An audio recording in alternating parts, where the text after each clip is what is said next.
ফেব্রুয়ারির 15 তারিখের মধ্যে যে নির্বাচনের কথা বলা হচ্ছে, আমাদের দেখেন নির্বাচনকালীন যে সময় ফেব্রুয়ারি জানুয়ারি,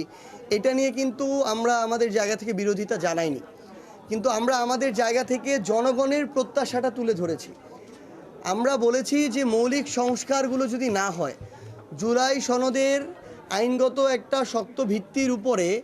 এই জুলাই সনদের ভিত্তিতে যদি নির্বাচন না হয়, এবং আমরা যে সংস্কারগুলোর কথা বলছি এগুলো সংস্কারগুলো সাস্টেইনেবল হওয়ার জন্য, আইনগত ভিত্তি শক্ত হওয়ার জন্য যে গণপরিষদের নির্বাচন,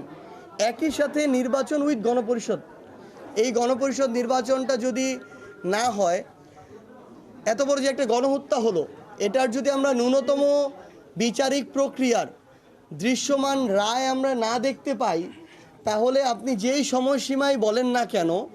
সেই সময়সীমা এটা জনগণের আকাঙ্ক্ষার সাথে প্রতারণা। আমরা আমাদের জায়গা থেকে এটা মনে করি। তাই আমাদের জায়গা থেকে স্পষ্ট যে বার্তা, যে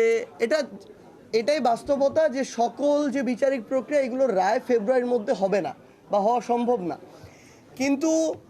দৃশ্যমান কিছু গণহত্যার সাথে সরাসরি সম্পৃক্ত যে ব্যক্তিরা, শেখ হাসিনা, কামাল থেকে শুরু করে আরাফাত, পলক থেকে শুরু করে যারা ছিল, এই ফ্যাসিস্টদের সবচেয়ে বড় যারা বাহক ছিল, ধারক ছিল, তাদের রায় কার্যকর কিংবা রায়